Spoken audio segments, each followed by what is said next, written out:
자, 이번 시간에는 우리가 스피커 쪽으로 들어가 보도록 하겠습니다. 스피커가 음향 시스템 전체에서 관장하는 역할이 너무 크기 때문에, 매우 크기 때문에 스피커에 대해서 먼저 확인하고, 아까도 말씀드렸다시피 얘가 제일 문제일 수가 있다고 그랬잖아요. 그러니까 얘부터 잘 우리가 알고 있어야 될 것 같아요. 그래서 그거부터 살펴보고,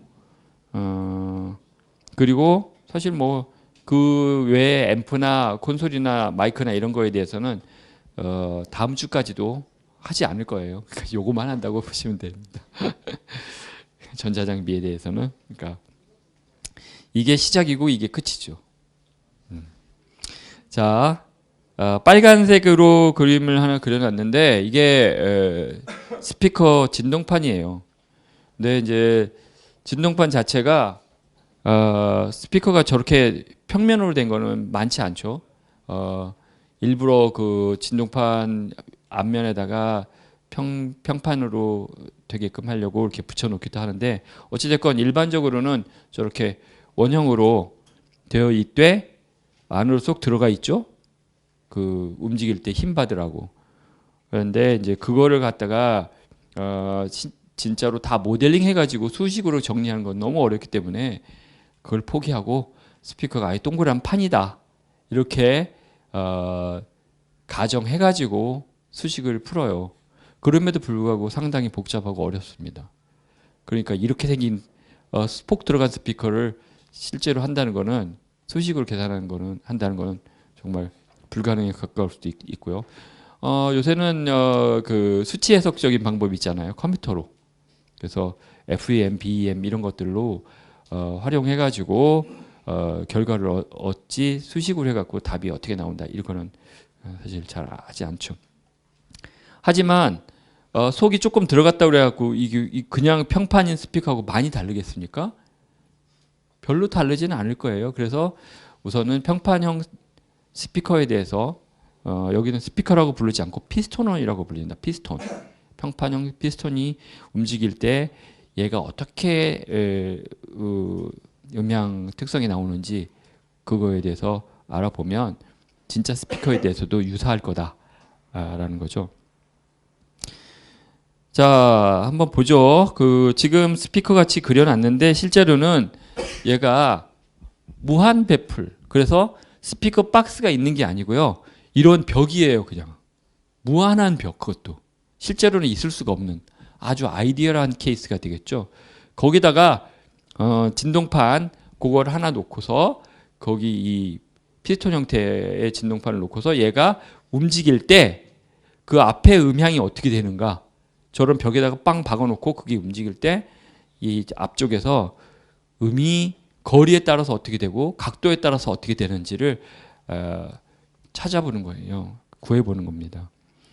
진동하는 그 피스톤의 속도, 그걸 이제 U0라고 이름을 지고요.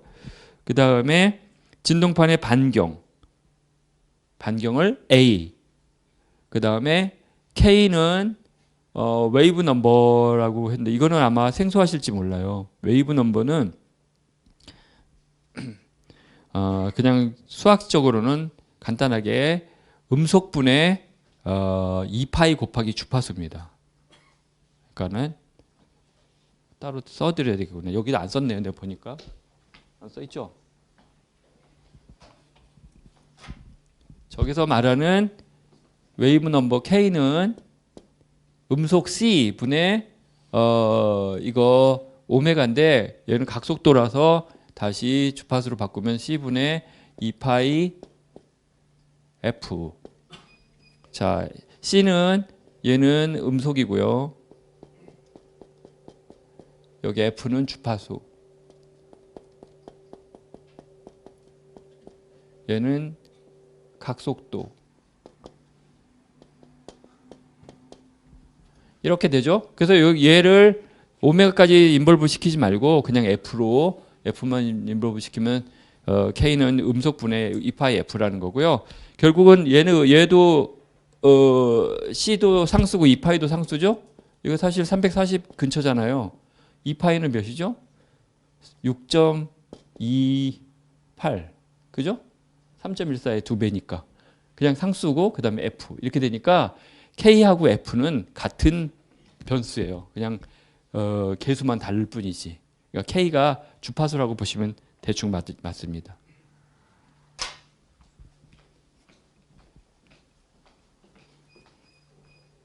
그래서 얘를 축상 거리 이 진동판에서부터 거리 R 그러니까 축 딱 정 가운데에서 거리가 R 떨어진 지점에서의 음압이 어떻게 되는가를 보면은 P R은 2분의 로우 제로 C 뭐 U 제로 R 분의 A K A 복잡하게 막 되어 있는데 저기서 로우 제로 C 그것도 뭐 다 아신다 생각해가지고 안 썼는데 또 가야 되나? 이거가 여기 너무 머네요. 사실 이쪽으로 놔도 되나? 그죠? 안 보이시지만 않으면 되잖아요. 자, 음향할 때 맨날 쓰는 용어라서 그냥 저것도 설명도 안 했는데 로우 제로는요 공기 밀도입니다. 공기 밀도가 얼마나 되는지 혹시 여러분들 혹시 못 들어본 분들은 좀 놀랄 겁니다. 공기를 가로 세로 높이 1m씩 된 거를 저울로 다는 거예요. 그게 밀도거든요. 1m씩 1m씩 1m씩. 저울로 달면 얼마나 될까요? 학생들한테 물어보면 몇 그램 정도 얘기하더라고요. 근데 얘는 1.2kg입니다. 제가 잰 건 아니에요. 누군가 쟀어 옛날에. 1.2kg 밀도니까 평방미터 아니지. 큐빅미터 분에 이렇게 되면 큐빅미터당 1.2kg. 엄청 무겁죠? 제가 생각해 보면 왜 이렇게 걸어 다니기 힘든지 알겠어요. 대기압이 엄청나거든요. 이걸로 만들어진 기둥이 그 대기압이지 않습니까? 그래서 요거고 그다음에 C는 여기 나왔네요. 음속 340m/s. 요걸 집어넣어서 만들어지는 저 식인데 저거가 그냥 뭐 복잡하게 되어 있는 것 같은데 어떻게 나온 거냐면 워낙은 저 동글뱅이를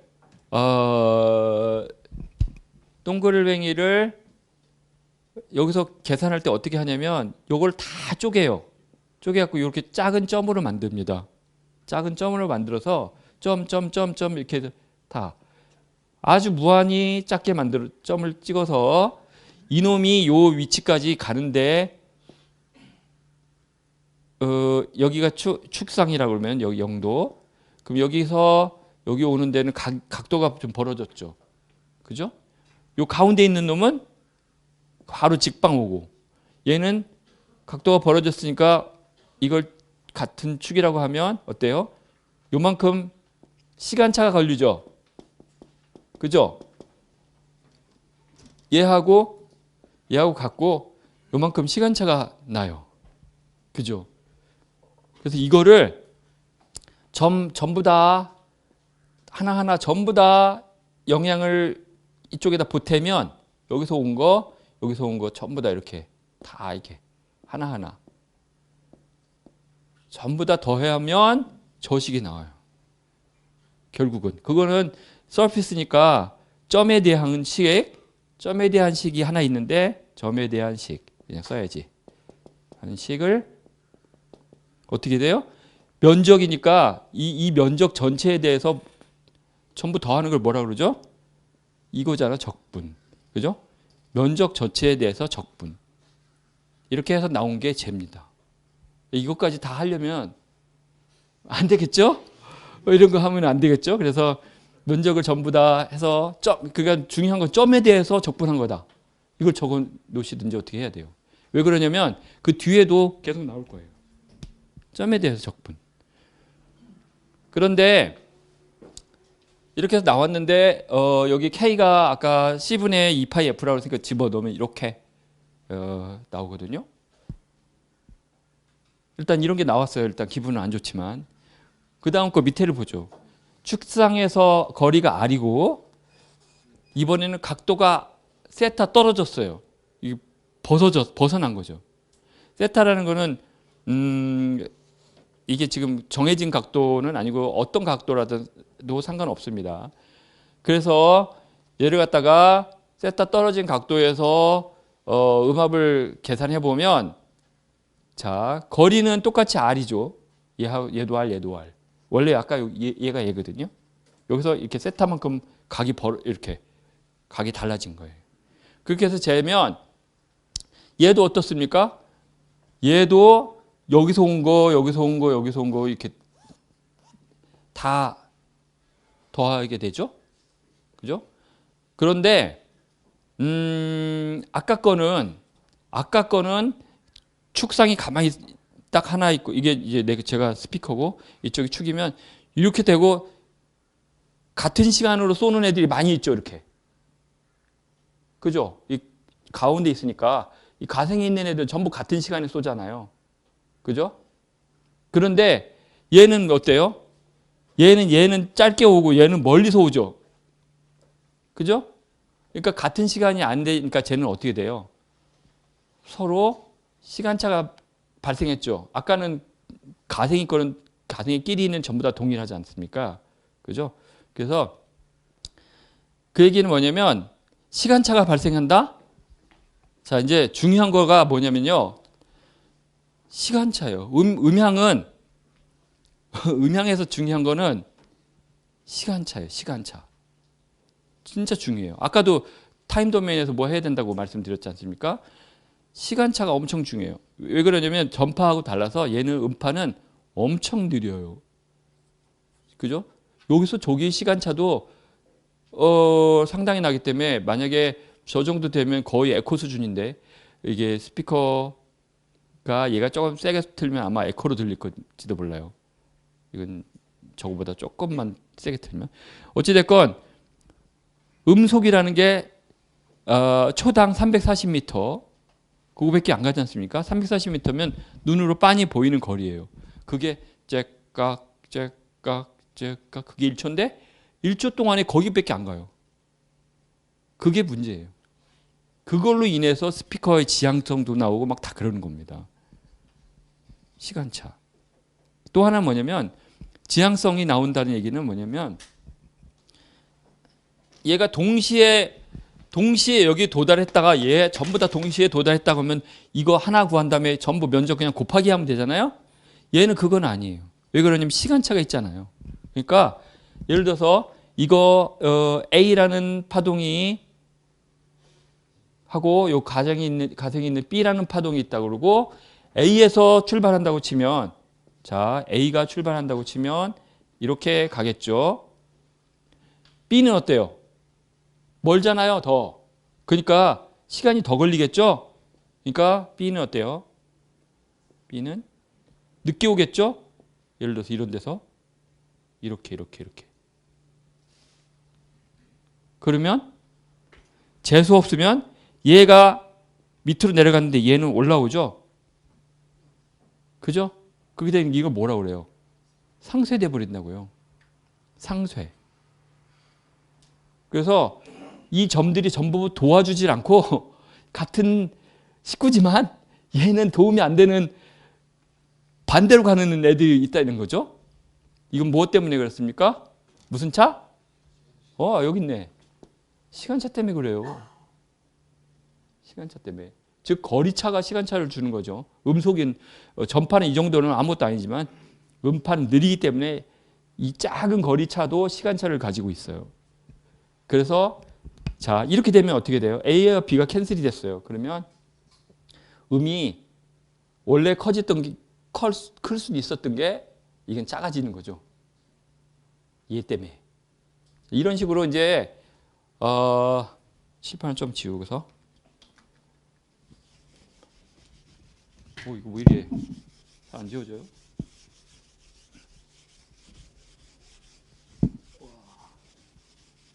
일회용인가 본데 칠판이? 이게 너무 안 지워지는데? 아이고. 됐건. 네, 그래서 자, 요걸 좀 더 보면은 그거하고 유사한 건데, 자 여기서 이제 이게 축이고 이게 지금 하려는 저 밑에 거의 거리라면, 자 얘는 얘하고 얘하고 예를 들어서 이렇게 이랬을 경우에 시간차가 요만큼 나죠? 요건 같고 요만큼 시간차가 나지 않습니까? 시간차로 인해서 아까 뭐라 그랬어요? 캔슬이 된다. 상쇄가 된다. 이렇게 되죠. 이 똑같은 놈이 이렇게 있을 때 이렇게 있었다면 이렇게 있었다면 얘는 어떻게 되죠? 두 개가 동시에 도달하니까 보강이 되죠. 여기는 보강됐는데 다음 주에 보강해야 되는데 얘는 상쇄됐잖아요. 그렇죠? 그래서 스피커를 가장자리로 가서 들으면 잘 안 들리는 거예요.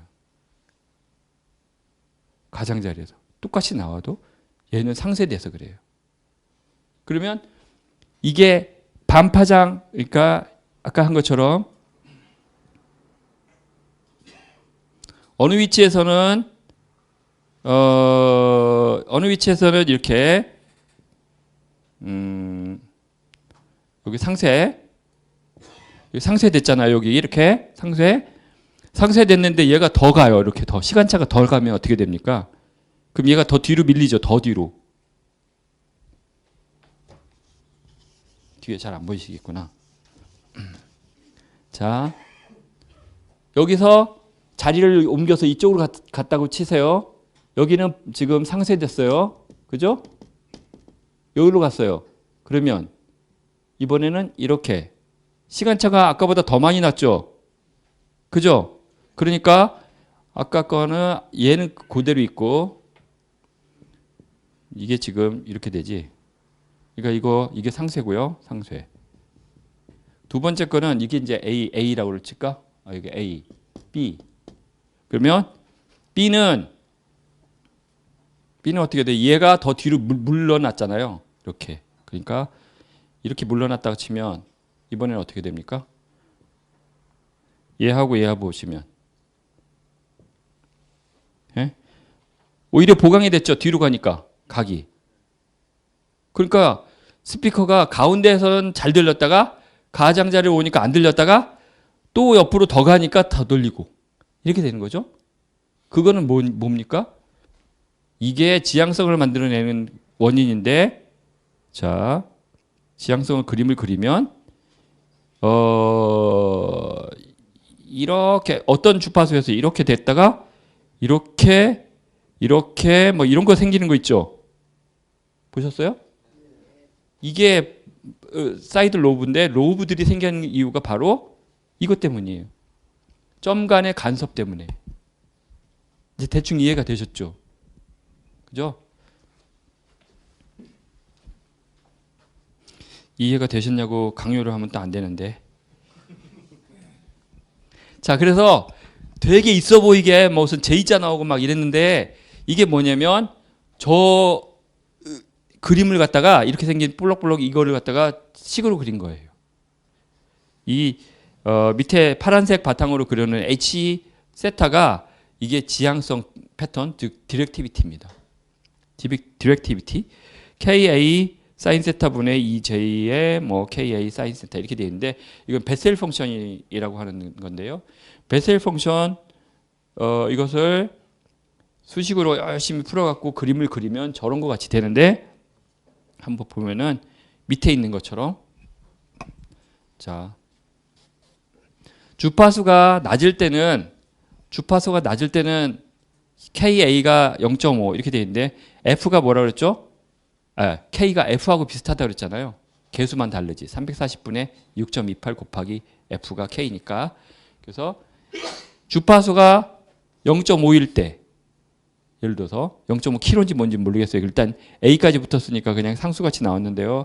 일단 이걸 주파수로 알아보시죠. A가 상수라고 하면 그러면 얘가 주파수가 낮을 때는 이렇게 무지향성이 됐다가 주파수가 2배, 이거 뭐야, 4배, 10배 이런 식으로 주파수가 높아지면서 어떻게 되죠? 이렇게 로브들이 막 생기죠? 저 간섭들이. 주파수가 높으면 뭡니까? 뭐야, 파장이 좁아지잖아요. 파장이 좁아지니까 저 간섭되는 현상이 아까 저 그림을 주파수가 높아지면 어떻게 그려야 되냐면 이게 아니라 주파수가 두 배 높아졌다 그러면 이렇게 그려야죠. 이런 식으로 해서 그려보면 저걸 이해하실 수 있을 거예요. 더 자주 많이 생기는 거를.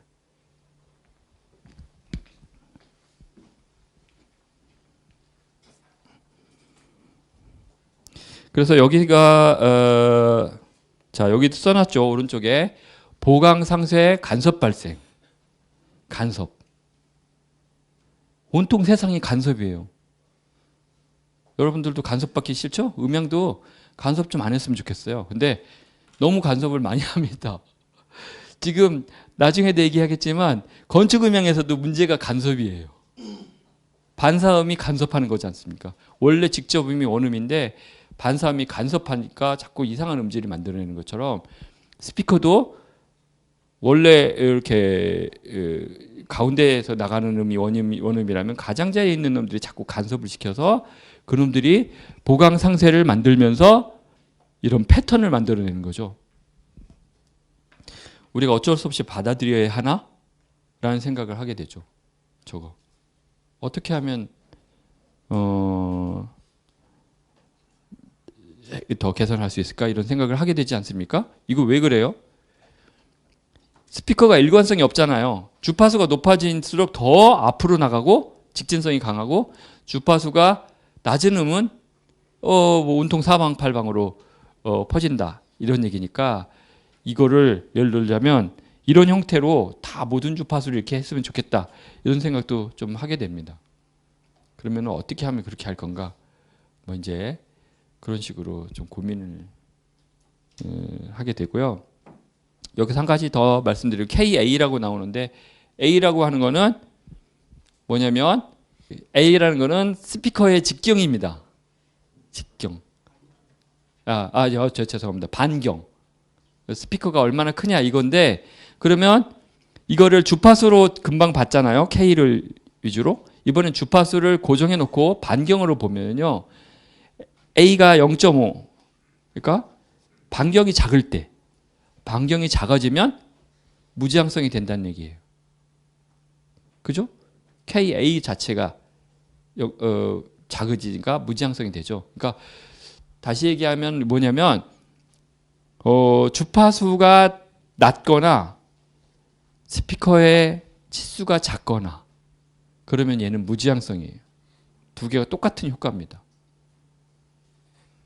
그죠? 그런 식으로 보시면 돼요. 그래서 같은 음을 내는 거라도 스피커를 알갱이를 조그맣게 만들면 더 무지향성으로 나가죠.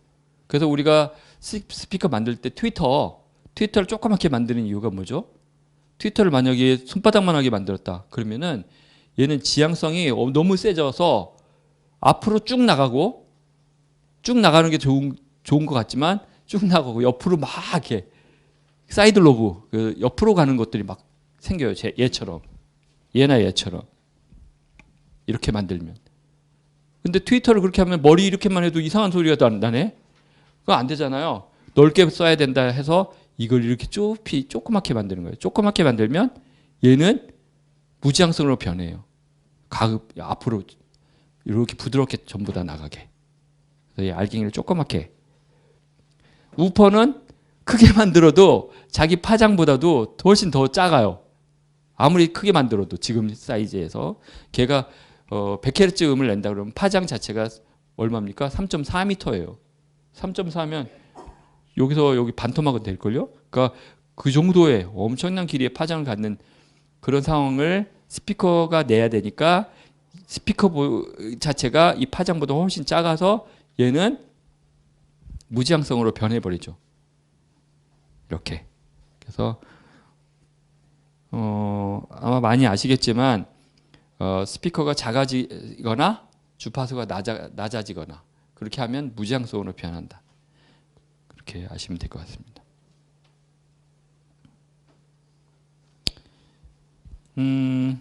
자, 여기서 우리가 아이디어를 저도 이거 갖고 좀 고민을 해봤기 때문에 그림을 한번 그려봤습니다.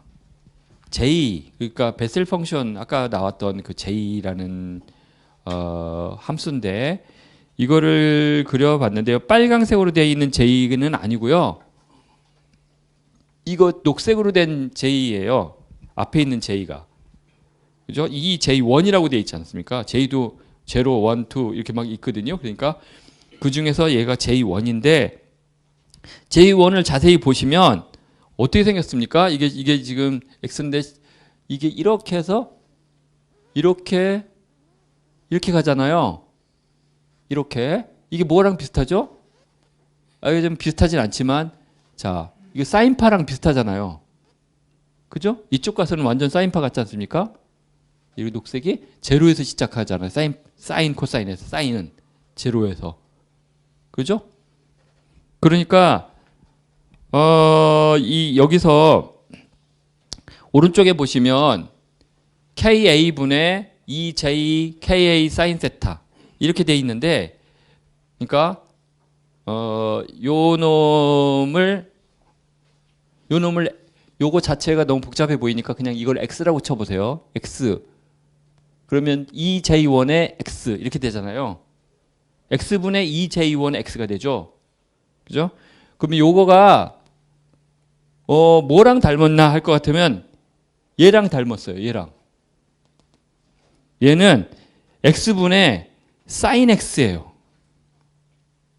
왜 제가 이 말씀을 드렸냐면 이 녹색이 사인이랑 비슷하다고 한 거죠. 여기가 좀 크기가 크지만 그거 빼고는 사인이랑 비슷하잖아요. 이게 J1이거든요. J1X. 그죠? 여기 보면 사인 X잖아요. 저 J1X하고 이 사인 X하고 앞에 부분 크기만 다르지 비슷한 특성을 갖는다. 이런 얘기 있죠. 이 얘기를 왜 하냐면은 지향성 컨트롤 때문에 그래요. 자, 신호 처리 쪽에서 우리가 살펴보면 이렇게 시간이 흘러가는 그 시간축에서 이렇게 펄스가 하나가 나왔어요. 아까 임펄스라고 이제 사각파가 이렇게 펄스가 아니고 사각파가 이렇게 나왔다고 치면요. 이거 갖다가 주파수 영역으로 바꾸는 게 바로 FFT지 않습니까? 그걸 수행해 보면 주파수 영역에서는 이렇게 X분의 사인 X라는 그러한 형태의 그래프가 나와요. 이게. 그런데 이걸 잘 보면은요. 자, 이게 재밌는 게 이 폭을 늘렸다 줄였다 이렇게 한번 제가 이걸 한번 그려가지고 했으면 좋았는데 안 그려와가지고 죄송합니다. 이거를 폭을 좁히거나 넓히거나 하면은요 어떤 현상이 있냐면 얘가 좁아지면 얘가 넓어져요. 이 펄스의 그러니까 사각파의 폭이 좁아져서 예를 들어서 펄스가 됐다. 완전히 임펄스가 됐다. 그러면 어떻게 되냐면 얘가 넓어지는데 쫙 넓어져서 어떻게 되냐? 이게 넓어지면 어떻게 되겠어요? 이렇게 펼쳐지겠죠? 우산처럼 펼쳐져서 완전히 직선이 돼 버립니다.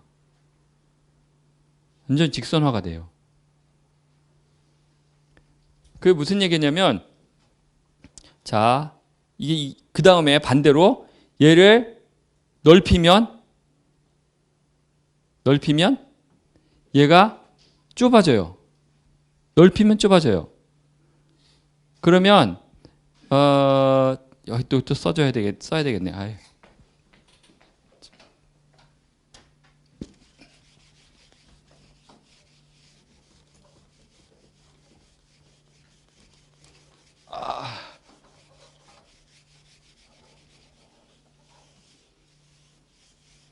자, 여기 조금 혼란도 오실 수도 있고 한데, 자, 예를 들어서 이게 시간축에서 0이다. 이렇게 아주 좁다. t. 이러면 주파수 영역에서 어떻게 되냐면 얘가 이게 주파수 영역으로 바뀌죠. F가 되면 얘가 이렇게 돼요. 아주 넓어져. 이렇게.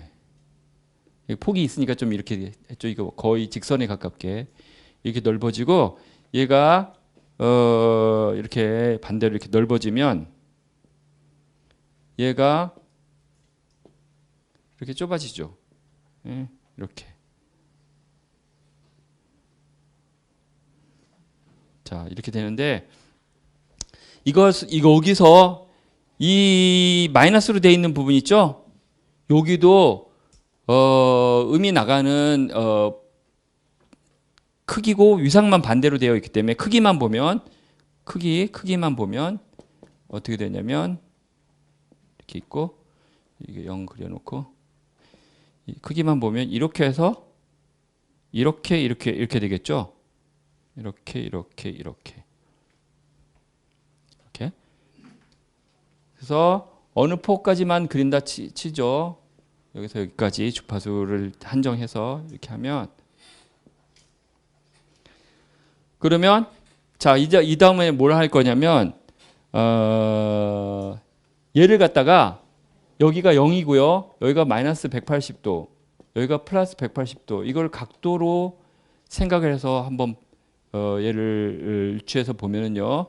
얘가 어떻게 됩니까? 0의 크기나 마이너스 180도 크기나 비슷비슷하죠? 한 바퀴 돌아오는 거지. 그래서 얘를 폴라 패턴으로 그려보는 거예요. 여기서 0이고 0도 이거 마이너스 100 이렇게 거의 180도에 가깝게 이렇게 그릴 수가 있고요. 그럼 얘는 어떻게 되냐면 여기도 마이너스 180 여기 마이너스 180 이렇게 되면 여기는 이쪽으로 0도일 때는 크고 사이드로 가면서 점점 작아지면서 이상하게 찌글찌글한 게 나온다는 거잖아요. 그래서 0도에서 크고 가면서 찌글찌글한 한 3개 나오죠.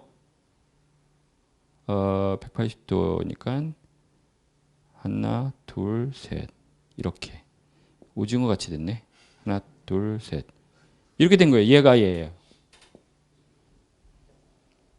즉 이게 뭐냐면 이쪽이 스피커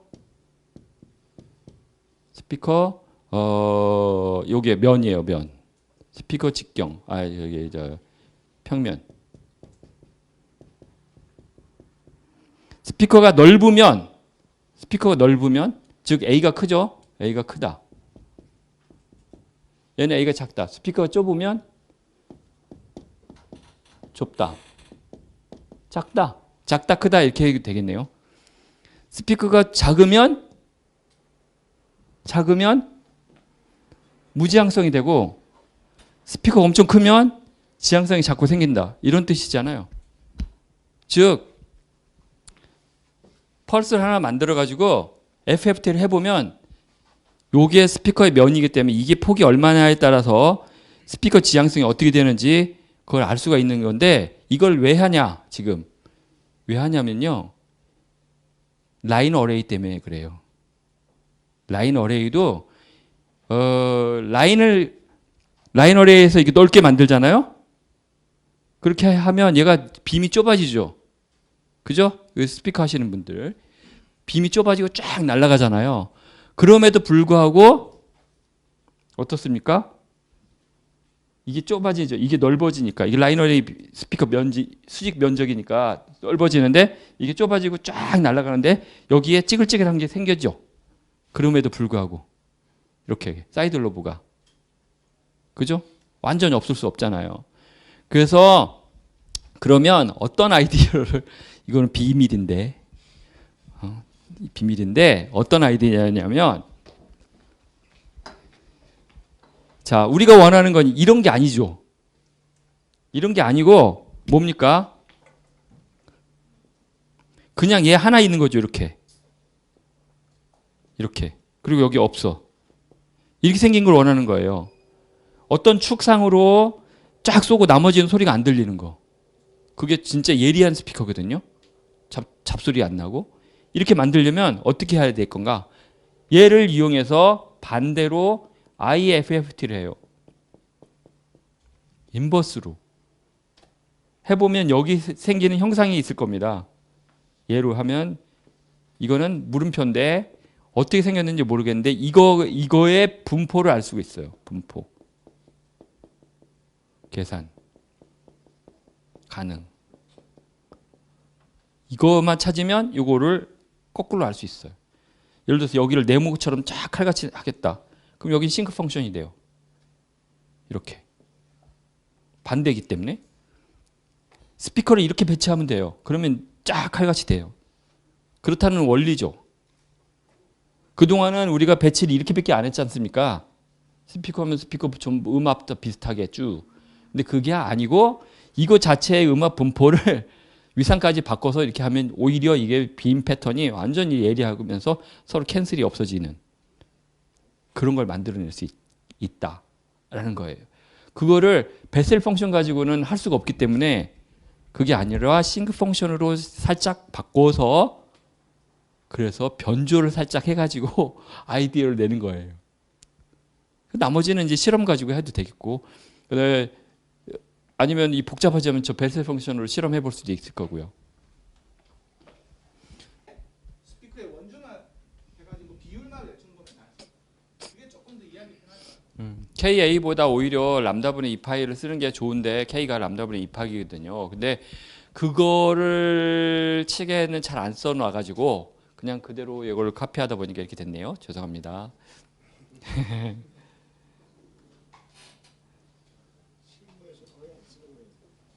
네, 그러게요.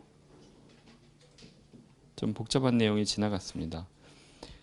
자, 피스톤 방사에 대해서 좀 더 살펴보면 오음의 법칙은 아닌데 오음의 법칙을 이용해서 사운드 파워를 전기적인 파워를 측정하면 전류 제곱 곱하기 저항 이렇게 하지 않습니까? 그거와 마찬가지로 음향에서도 음향 파워는 그 진동하는 속도의 제곱에다가 중요한 건 R이라는 건데 여기서의 R은 공기의 그 저항이에요. 공기 저항이 있어요. 그게 이제 되게 중요합니다. 공기가 저항 성분이 있고 리액턴스 성분이 있습니다. 공기가. 그러니까 이 공기 자체가 그냥 음파로 음파가 이렇게 움직일 때 여기가 얘가 좀 물질이 있으니까 방해를 하지 않겠어요? 매질 자체가 있으니까 그래서 그것이 가지고 있는 저항이 있는데 그 저항이 일정하지가 않아요. 무슨 얘기냐면 자, 이 움직이는 파동이 얘가 완전히 평면파로 전체가 다 흔들린다. 그러니까 매질이 어디 못 도망가고 미는 대로 전부 이쪽으로 간다. 한 방향으로. 그러면 저항값이 딱 고정되어 있어요. 그런데 얘가 미는데 얘가 옆으로 삐질 수 있다. 그러면 저항값이 달라지죠. 그죠? 하나 미는데 옆으로 자꾸 나가니까 저항이 더 없어지겠죠. 예를 들자면. 그래서 자, 저항은 자, 첫 번째 평면파로 다 밀을 때는 딱 정해져 있어요. 로우 제로 C. 아까 여기 로우 제로 C. 공기 밀도 곱하기 음속. 이걸로 딱 정해져 있는데 그렇지 않고 얘가 피스톤 형태라든가 뭐 아니면 무슨 파이프 형태라든가 형태가 달라지기 시작하면 공기 밀리는 형태가 다르잖아요. 그러면서 저항도 달라져요. 그렇게 됩니다. 그래서 그러면 그때마다 다 계산하기 힘드니까 피스톤에 대해서만 이렇게 밀 때 얘가 뭐 어떻게 움직이는지 보면은 저항이 어떻게 되는지 보면은 자, 평면파일 때는 저항값이 전부 다 여기에요. 이게 뭐냐면 주파수 KA니까 얘도 주파수에 무관하게 저주파나 고주파나 전부 다 이겁니다. 근데 피스톤으로 밀면 저주파는 허당에다 대고 미는 것 같아요. 고주파가 되면 이제 드디어 밀리는 느낌이 나는 거죠. 얘가 말하자면 저항을 받아요. 근데 저주파는 저항이 없습니다. 쭉 밑으로 내려보면 여긴 거의 빵이죠. 천천히 흔들수록 저항이 없어요. 그러지 않아요? 이렇게. 근데 신기한 건 평면파는 이렇게 큰 걸 밀면 천천히 밀든 빨리 밀든 다 똑같은 저항을 받아요. 근데 이게 딴 데는 가만히 있고 가운데만 쑥 밀면 얘는 저항이 없이 딴 데로 다 도망간다는 뜻입니다. 그래서 저주파의 저항 성분은 거의 빵입니다. 이런 특성이 있어요. 주파수별로 쭉 주파수라고 보기도 약간 애매하긴 한데 진동판 사이즈를 정해놓고 하면 이게 주파수라는 말이 되죠. 그러니까 주파수에 따라 보면은 주파수에 따라서 얘가 쭉 증가하다가 약간 리플 같은 걸 이렇게 가지면서 로제로 C로 이렇게 수렴을 합니다.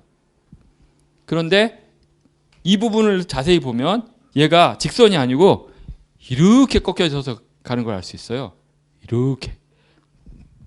그래서 저주파에서는 얘가 어떻게 되냐면 넘어갔나? 잠시만요. 이거네. 여기 있구나.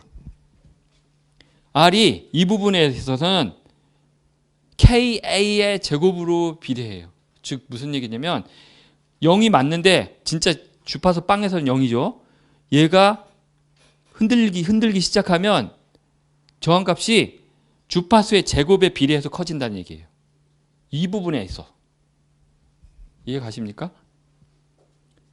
여기 이렇게 할 때는 저항이 없다가 점점 빨라지면 주파수가 높아지는 거에 따라 주파수가 2배 되면 4배 저항이 커지고 주파수가 3배 되면 9배 커지고 주파수가 4배 커지면 16배 커지는 거예요. 저항값이. 이 낮은 주파수 리전에서는 존에서는요. 예? 이렇게 됩니다. 그런데 저걸 왜 말씀드리냐? 저걸 이용해서 스피커를 만드는 거예요. 스피커가 저런 현상이 없으면 지금 스피커 음량 특성이 지금처럼 안 돼요. 그게 왜 그런지 한번 보죠. 자, 여기 보면 음향 파워는 자, 이거 진동하는 U의 제곱에다가 R 이렇게 되지 않습니까? 솔직히 제가 말하면서도 제가 머리가 아플라 그러는데 얼마나 힘드시려나 모르겠어요. 이게 그 일전에 성경모 교수님 강의하시는 거 동영상에서 한 몇 분 봤는데 완전 이론적인 거 얘기하시는데 저러면 학생들이 듣는 초등학생들이 얼마나 힘들까. 막 수식 막 나오고 막 회로 나오고 막 그러던데. 쉽게 가르쳐 주세요. 제가 그러고 있네요. 더 심하네요. 이거 어떡하지? 저는 이제 약간 실무 쪽에 있잖아요. 그러니까 이게 어떻게 된 거를 이해를 하고서 접근을 해야 되기 때문에 저는 그냥 필요하다 생각해서 하는 건데 그러니까 죄송하게는 좀 됐습니다. 그래서 자, 이 부분을 아까 그 부분을 로그 그래프로 바꿔서 한번 그려본 거예요. 이거 보면은 주파수가 0, 2, 4, 6, 8 이렇게 리니어 스케일로 되지 않습니까? 2배, 3배, 4배 이런 식으로. 그거가 아니라 우리가 귀로 듣는 우리 청각은 주파수도 로그, 그다음에 크기도 로그로 인식하잖아요. 그러니까 로그 그래프로 바꿔서 하면 여기 보면은 2, 4, 6, 8 이렇게 얘가 이제 점점 좁아지면서 이렇게 되죠? 로그 그래프 아마 익숙하실 테니까 이렇게 보면 이렇게 되죠.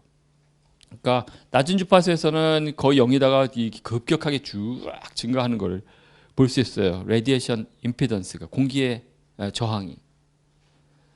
그런데 다행인 건 뭐냐면 우리가 움직이는 그 스피커 있잖아요. 이런 직접 방사용 스피커는 진동판이 공진을 하잖아요. 그죠? 진동판 그러니까 코일하고 전체 그 메커니즘 자체가 코일하고 진동판 그다음에 이게 잡아주는 스파이더 이런 것들이 있어가지고 얘가 메스에다가 스프링 달아놓은 꼴이잖아요. 그러니까는 F0 즉 공진 주파수가 어딘가 하나 있죠. 그거보다 높아지면 얘가 다행히 진동판 속도가 주파수에 반비례하게 돼요. 즉 주파수가 높아질수록 진동판은 점점 안 움직인다는 거죠. 속도가.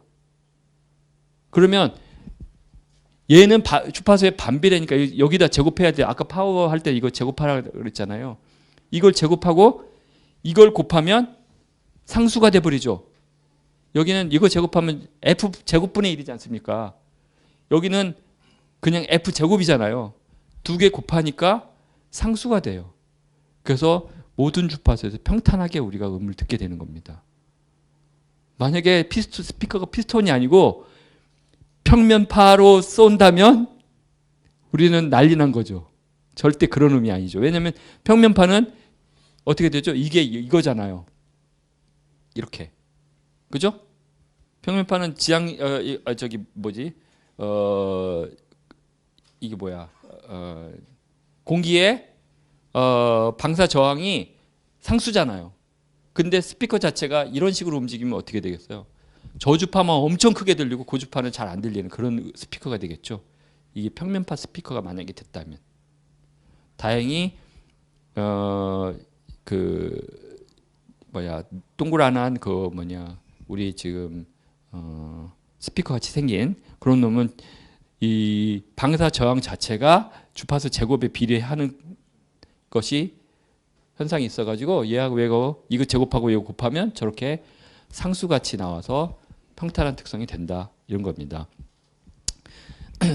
그리고 얘가 계속 이렇게 내려가도 그럼 내려가면 얘가 평탄하게 들려야 되는데 그렇지 않고 얘가 방사 저항이 이렇게 평탄해지는 때가 있잖아요. 그때 되면 얘가 여기가 꺾여요 이렇게. 그래서 주파수 특성을 아무리 좋게 하려고 해도 저 방사 저항 때문에 거기는 더 이상은 힘든 경우. 그러면 저거를 바꾸려면은 스피커 디멘전을 바꾸고 뭐 하고 이제 실제로 설계에 들어가야 되겠죠.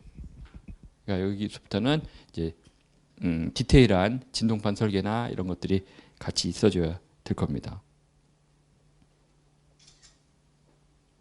지금 제가 스피커 쪽에 대해서 잠깐 예, 그래서 하여간 스피커를 개발하시거나 뭐 이런 쪽에 계실 경우는 아무래도 이런 부분을 조금 관심을 두고 하시는 것도 어떨까라는 좀 생각이 듭니다. 저역 대역을 들을 수 있는 방법은 없나요? 그 치수에 대한 얘기라기보다는 그 공진 주파수, 그러니까 저역을 들으려면 여기서는 그 스피커의 형태가 예를 들어서 이런 형태로 다 되어 있으니까 그 형태를 유지한다고 하면 방사 저항은 이런 형태를 가지게 될 거고, 그 다음에 여기서 저역을 듣기로 원하면 여기 부분을 어디까지 올릴 건가 이것만 결정하면 사실 저역 주파수 한계가 되는 거거든요. 근데 이신열 박사 얘기한 것처럼 저게 스피커라는 게 계속 주파수가 낮아지면서 속도가 커지지 않고요. 하다가 어느 점에서 내려가요, 반대로. 그럼 그 점이 바로 저역의 한계가 되는 겁니다. 근데 그거는 우리가 설계할 수 있어요. 스피커 코일하고 뭐 진동판 이런 거 해서 그 F0 공진되는 주파수를 세팅할 수 있기 때문에 그거하고 그다음에 그 꺾이는 때에 이게 많이 올랐다 꺾일 건가 아니면 조금 스무드하게 꺾일 건가 이게 이제 Q 값이거든요. 댐핑. 그러니까 그런 댐핑까지 설계하면 이제 얘가 저역이 이렇게 한번 뽕이 올라갔다가 나올 건지 뭐 부드럽게 내려갈 건지 아니면 진짜 저역인지 뭔지 모르게 쑥 꺼지는 거 있잖아요. Q가 엄청 낮은 거. Q 0.2 이런 거. 그런 거는 막 어깨가 따로 없는 것 같이 이렇게 그냥 쭉 내려가 버리거든요. 그런 것들도 전부 저런 식으로 속도를 설계한다고 보시면 되죠. 굳이 직경을 키우지 않고도 그 진동판 속도를 제어함으로써 예, 진동판 직경하고는 관계가 없는데 단지 조심해야 될 것은 뭐냐면 저음을 내기 위해서는 얘가 음향에서는 볼륨 벨로시티라고 하는데 얘가 움직이는 속도 플러스 속도에 이게 면적이 얼마냐. 그러니까 초당 뿜어내는 공기의 양. 그게 크지 않으면 저음이 크게 나올 수가 없어요. 저음을 만약에 더 크게 내려면 이게 이렇게 움직여야 되거든요. 그렇기 때문에 뿜어내면 얘가 찌그러지게 되겠죠. 이게 스프링 같은 데 매달려 있기 때문에. 그러니까 한계가 있죠. 조그만 거 갖고 하는 거는. 그렇게 했을 경우에 단점은 예를 들어서 그렇게 해서 더 저주파까지 내고 싶다. 보통은 한 50Hz인데 30Hz로 가고 싶다. 그러면은 얘가 주파수를 낮추려면 어떻게 해야 되겠어요? 두 가지 중에 하나인데 매스를 무겁게 하거나 스프링을 말랑거리게 하거나 두 가지거든요. 그러면은 매스를 무겁게 하면 일단 무거우니까 움직이기 힘들죠. 자기 자체가 몸이 무거워요. 그렇게 되니까 어떻게 되겠어요? 저주파는 나오는데 음이 작게 나요. 효율이 떨어지게 되죠. 그 다음에 이번엔 스프링을 말랑말랑하게 했어요. 그러면은 이게 움직이는데 스피커가 옆으로 돼 있지 않습니까? 그러면은 이게 밸런스를 잃는 수가 있죠. 이게 휘어져 가지고 움직이면 이게 그 클레펠 장비가 있어도 보면 코일 옆에를 막 터치한다든가 굉장히 붙어 있거든 이게. 그러니까 자석하고 코일 사이에는 굉장히 그 근거리에 있기 때문에 조금만 삐뚤어져도 얘가 안 되잖아요. 그 위치로 움직여야 되기 때문에 그 부분이 어쩌면 언스테이블하지 않을까 그런 생각이고 어쨌든 음향은 미묘한 거라서 아까 얘기했듯이 욕심을 좀 버리고 우리가 긴장을 풀고 하자 이런 얘기 처음에 했는데 너무 긴장을 우리 하지 말자고요. 조그만 스피커로 저음을 만들기 위해서 이렇게 작은 거 안 되니까 여러 개 쓰는 경우도 있죠. 멀티로. 그렇게 하는 경우는 장점도 있죠. 왜 그러냐면 지금 이 박사가 얘기했던 분할 진동 같은 경우는 이 진동판이 컸을 경우에 발생하는데 조그만 거는 분할 진동이 잘 안 하니까 이런 걸 여러 개 써서 얘가 전체적인 내보내는 음향 볼륨도 키우고 분할 진동도 적게 하고 하지만 코일을 여러 개 쓰고 멋지고 하니까 가격이 비싸지겠죠. 가격 괜찮다 그러면 많이 써도 되겠죠. 벌집처럼 이렇게 해가지고 이렇게 하는 방법도 있겠죠. 뭐 아이디어는 여러 가지 낼 수 있겠죠.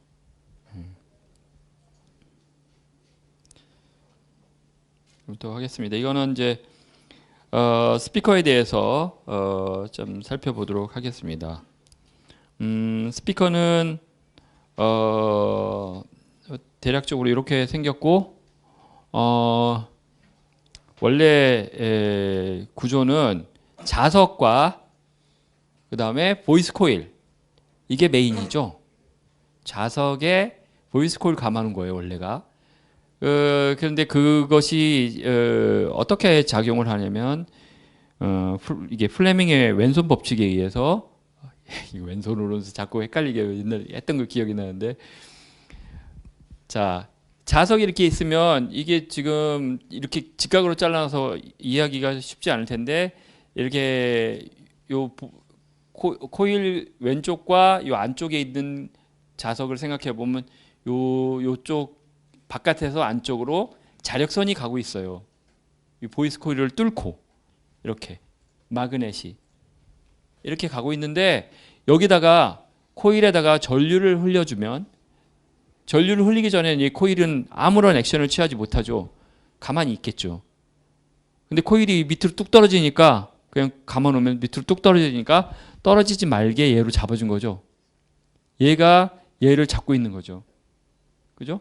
밑에는 아까 허진 사장님 얘기하신 것처럼 안정적으로 하려면 밑에까지 어떻게 잡는 방법이 있으면 좋겠는데 혹시 그런 스피커 없습니까? 있어요? 예. 예. 그래요? 그런 것도 있네요. 그래서 요게 여기도 있는 거죠. 여기 있거나 여기도 있거나. 그래서 얘를 이 코일이 움직이는 거를 안정적으로 수직 방향으로 움직일 수 있도록 얘가 잡아줘서 얘는 그냥 말하자면 평행봉에 매달려 있듯이 이렇게 매달려 있는 상태입니다. 코일이 이 두 개로. 그래서 매달려 있는데 자력선이 이렇게 있고 코일이 이렇게 감겨 있을 때 코일에다가 이번에 전류를 흘려주게 되면 신기하게도 코일 자체가 위로 뜹니다. 이쪽 방향으로 전류를 주면 위로 떠요. 자력선이 있기 때문에. 반대 방향의 전류를 주면 밑으로 내려가고. 그래서 이것을 이용해서 코일의 움직임을 만들어내고 그 코일의 움직임을 만들어낸 상태에다가 코일이 움직이기 시작하니까 여기를 압력을 받게 해야 되기 때문에 이 더스트 캡을 씌워줘 가지고 얘가 공기를 위로 밀어낼 수 있도록 그렇게 만들고요. 기왕에 하는 것 좀 많은 면적을 밀어내자 해가지고 이 위에다가 이렇게 추가로 덮어 씌운 게 진동판이 되겠어요. 그렇게 하고 진동판을 해놓으면 이게 덜렁덜렁하니까 여기에다가 서스펜션으로 얘를 잡아주고 이놈이 프레임으로 서스펜션을 잡아서 얘가 이렇게 안정적으로 유지할 수 있도록 그렇게 만든 게 스피커죠.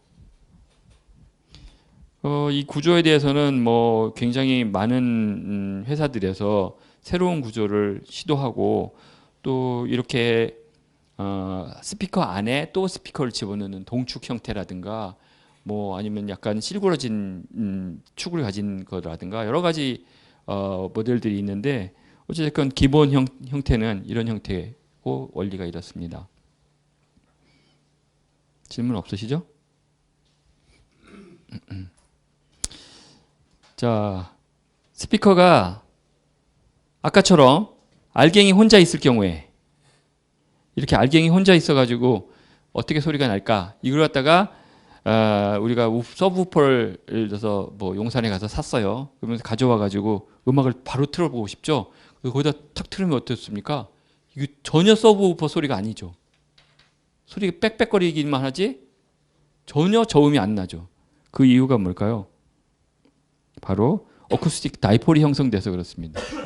음향 다이폴이라고 하는 것은 자 공기가 앞으로 나가려면은 이렇게 스피커가 밀 때 이 압력이 공기 알갱이가 앞으로 전진만 해야 되는데 미는 순간 뒤쪽이 비어버리잖아요. 그러니까 이렇게 밀 때 공기의 알갱이들이 뒤로 숨어요. 이렇게 돌아갑니다. 이렇게 다른 쪽에는 다 밀도가 높기 때문에 밀면 밀리는 게 아니라 뒤가 비었으니까 다 뒤로 이렇게 돌아요. 그러면 압력이 아예 안 생겨버리죠. 특히 천천히 밀 때. 천천히 밀면 더 그렇죠. 근데 굉장히 빨리 밀면 돌아갈 시간도 없이 얘가 밀리죠. 그래서 고음은 나죠. 고음은 나고 저음은 절대 안 납니다. 그래서 서브우퍼에서는 아무리 저음이 낮은 뭐 30Hz짜리 사도 똑같은 현상이라서 그걸 실험해 보시면 안 돼요. 그래서 제일 좋기는 인피니트 베풀 여기 그 우측에 그림을 한번 보시면 그래서 저음이 완전히 다 빠지고 고음 쪽에는 그래도 꽤 난다. 하지만 간섭에 의해서 특성이 전혀 좋지 않습니다. 앞뒤 간섭이 계속 생겨요. 그래서 그냥 테스트용으로도 쓰시면 안 되고요. 인피니트 베풀 이건 진짜 좋은 거죠. 카페 같은 데 가서 보면 이렇게 벽 파가지고 스피커 매달은 저기 설치해 놓은 곳이 있는데 이렇게 하면 가장 음질이 좋습니다. 원래의 음을 알 수가 있어요. 이게 주파수 특성이 아주 좋은 것처럼 나오는데 사실 클로즈 박스나 베이스 리플렉스도 장점도 있습니다. 하지만 우선은 인피니트 베풀이 그러니까 스피커 특성을 측정할 때도 이 방법이 맞는 건데 이게 인피니트라는 게 뭐예요? 예, 무한하다. 그러니까 현실 불가능하지 않습니까? 그러니까 그렇게 못 만드니까 큰 스피커 만들어서 거기다 스피커 알갱이 꽂아갖고 테스트를 하죠. 지스 박스나 뭐 저기 독일에서 쓰는 건 뭡니까? 그 박스나 이런 것들은 큰 스피커로 만들어서 저 무한 배풀을 대신 하는 겁니다. 그래서 그게 그렇고요. 그다음에 크로스 박스는 이게 너무 무한 배풀이 현실적이지 않으니까 이 뒤로 접은 거예요. 이렇게 쭉 가던 거를 뒤로 접고 음이 이 압력받은 알갱이가 뒤로 못 오게 막아버린 거죠. 그러면 다 되지 않았느냐? 근데 문제가 있어요. 문제가 뭐냐면 이 공기가 허당이 아니고 얘가 알갱이로 구성되어 있어서 얘 자체를 밀기가 힘들게 됩니다. 이 통에 의해서. 그래서 뒤로 앞으로는 비어 있어서 가려고 그러는데 얘가 놔주질 않아요. 얘가. 그다음에 뒤로 밀려고 그러는데 얘가 받아주질 않아요. 즉 잘 안 밀리고 안 당겨져요. 그래서 클로즈 박스에다가 집어넣어 버리면. 그러니까 무슨 얘기냐면 스피커가 딱딱해져요. 이게 원래 허당이던 게 잘 움직이던 게 이게 안 돼요. 잘. 그래서 어떻게 됩니까? 주파 특성이 원래 저주파까지 나는 게 안 나고, 저주파는 잘 안 밀려서 안 나고 고주파 쪽으로 얘가 밀려 올라갑니다. 올라가면서 또 특성이 뭐냐면 얘하고 스피커 자체에 있는 매스하고 엉겨가지고 어떤 공진 특성을 하나 만들어줘요. 이렇게. 스피커 통이 작을수록 이런 현상이 심한데, 통이 작아지면 얘가 위로 올라가면서 이 뽕이 더 커집니다. 이렇게. 통이 커지면 커질수록 이게 내려오면서 이게 완화돼요. 그래서 완전 커지면 얘가 얘처럼 됩니다. 아셨죠? 그래서 얘가 밀리면서, 얘가 얘로 되는 건 얘가 밀리면서 이 뽕을 점점 세우면서 올라간다는 거. 그래서 서브우퍼가 통이 작은 거 보셨어요? 절대 없어요. 할 수가 없어요. 그 공기라는 놈 때문에. 그래서 공기, 우리가 진짜 작은 통에다가 진짜 빵빵한 소리 나는 거를 원한다. 그래요? 별로 힘든 이유가 바로 저것 때문입니다. 공기 탄성 때문에. 자, 그래서 이게 너무 힘드니까 이거 밀 때 좀 바람 좀 빠져나가게 구멍 뚫어놓은 게 베이스 리플렉스죠. 그러면 어떻게 되겠어요? 저주파로 밀면 공기가 일로 다 빠져나오겠죠? 아주 느리게 밀면. 아까는 어땠습니까? 아주 느리게 밀어도 압력은 걸리죠. 작게 나오지만. 얘는 어때요? 다 밖으로 빠져나오죠? 클로즈 박스보다 저음이 더 안 나옵니다. 초저음을 얘기하는 거예요. 초저음. 그런데 주파수를 점점 올리게 되면, 사실 이거 이론식도 못 있고 한데 이거 그냥 다 빼고 그림만 그려놨어요. 주파수를 점점 올리게 되면 여기 탄성이 있죠. 이 스프링이에요. 공기 스프링하고 요거 이 포트하고 서로 상호 인터랙션, 즉 상호 상관관계를 갖는데, 뭐냐면 통을 비교해 보면 얘는 공기가 가득 찼고 얘는 공기가 가득 찼지만 조그맣잖아요. 그래서 얘는 압축이 잘 안 돼요. 얘는 압축이 되고, 같은 공기인데 공기가 작아지면 압축이 안 돼요.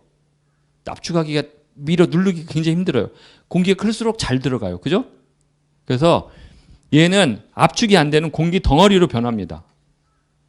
그다음 얘는 공기 탄성이에요. 즉 공기 매질과 공기 탄성으로 구성된 공진 시스템이 하나 형성이 돼요. 탄성과 매질, 즉 무슨 얘기냐면 스프링과 질량이 얘기하는 거죠.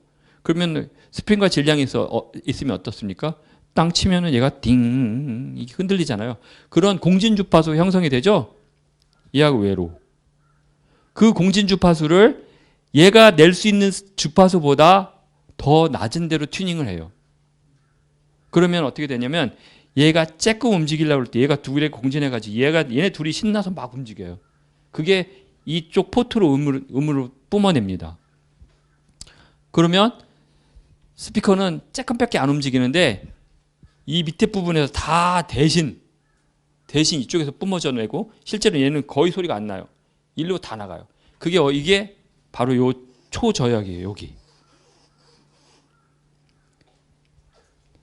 그래서 저역이 클로즈 박스보다 여기 그림을 이렇게 그려보면 좀 더 낮아요. 이 부분은 어디서 내는 소리입니까? 바로 이 포트에서 내는 소리예요. 그래서 포트에다가 이렇게 저런 바람 촛불 같은 거 갖다 놓으면 확 꺼지죠. 바람이 확 나오니까. 그래서 저런 식으로 튜닝을 하는데, 튜닝도 잘해야지 저기 구멍 뚫으면 되나 보다 해서 막 뚫으면요 절대 안 됩니다. 이 매스 크기하고 이거하고 두 개를 딱 지어지는 요 놈하고 세 개로 만들어지는 삼박자가 딱 맞아야 딱 플랫하게 나오죠. 아무데나 막 뚫고 포트 길이도 제멋대로 하면요 어떻게 되냐면 여기가 푹 파져. 이렇게 돼요. 이렇게 완전히 망합니다. 그냥. 그럼 물론 저렇게 해놓고서 자꾸 이렇게 길게 만든 다음에 이렇게 조금씩 잘라도 되겠죠. 실험해 가면서 그렇게 하셔도 되는데 안 그러면 스피커 설계 프로그램이 있으니까 그걸 이용해 가지고 이렇게 뭐 내가 가지고 있는 스피커 그 틸스몰 파라메터라고 하는데 그거 다 집어넣고 즉 매스가 얼마, Q가 얼마 뭐 쫙 있어요. 스피커 사면 그거 주거든요. 카탈로그에. 그걸 다 집어넣고 박스 사이즈가 얼마 집어넣고 그러면 포트를 몇 센치로 뚫어라 몇 두께로 이렇게 딱 답이 나와요. 그대로 하시면 됩니다. 자, 모든 게 간섭이에요. 음향이 나쁜 거는 간섭 문제예요. 무슨 얘기냐면 아까 그런 얘기 했나? 이따가 호은 스피커 얘기할 때. 자, 음파가 이렇게 나오지 않습니까? 알갱이 공기 입자가 밀려 나가잖아요. 앞으로 갈 때는 얘는 그냥 밀리니까 계속 가겠죠. 근데 밀리면 아까도 얘기했듯이 무지향성 같은 경우에 어떻게 되죠? 지향성이 별로 없었고 옆으로 가는 놈이 이렇게 와서 여기서 이렇게 가다 보니까 어때요? 통이 있네. 통을 따라서 가다 보니까 이쪽이 허당이네요. 그죠? 그죠? 가다가 허당을 만나잖아요. 여기까지는 얘가 줄 따라왔는데 이렇게 여기 만났잖아요. 그러면 얘가 다시 와요. 이쪽으로. 이게 뭔가 경계를 만나면 얘 여기서 그 경계 따라 가질 못합니다.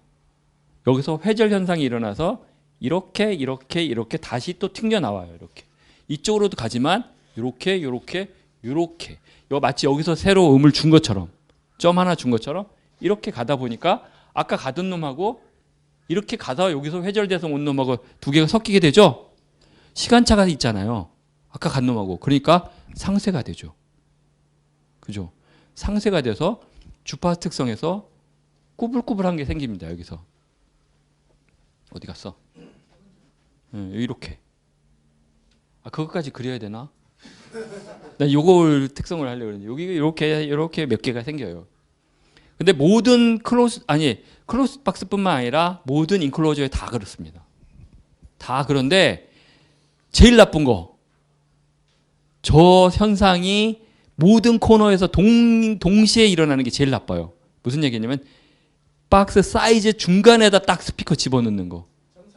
정사각형에다 딱 가운데 집어넣으면 여기도 발생, 여기도 동시에 다 발생하잖아요. 그 특성이 최대화돼요. 리플이. 나쁜 특성이 최대화돼요. 그러니까 동시에 발생하지 않도록 얘를 위로 좀 올리시던가 디자인 괜찮으면 약간 옆으로 삐딱하게 달시던가 그렇게 하시는 게 오히려 더 특성이 좋습니다.